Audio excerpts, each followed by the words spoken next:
Magkakahiwalay na insidente ng sunog na itala sa Hilagang Luzon. Narito ang report.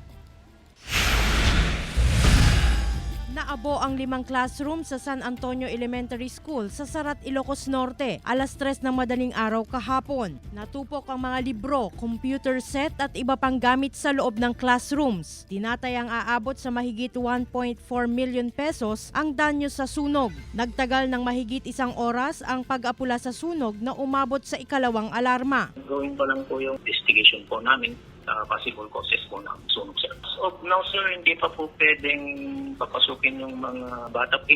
Nakikiro pa lang po yung mga lugar po. Wala pa pong traffic yung mga from grade 4 to 6.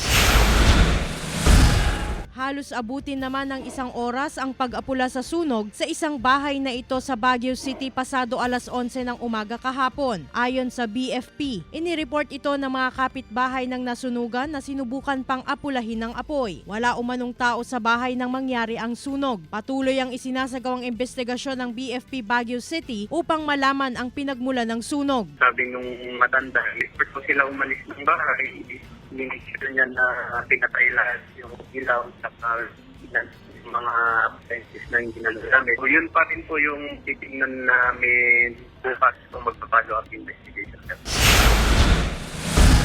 Sa Tuguegarao City, naiwang baga ng pinag-ihawang uling naman ang sanhi ng pagkasunog ng dirty kitchen ng isang bahay sa Tuguegarao City. Gawa ito sa light materials kaya mabilis na kumalat ang apoy. Wala namang nasaktan sa insidente. Glam Calicdan, Dizon, One North Central Luzon.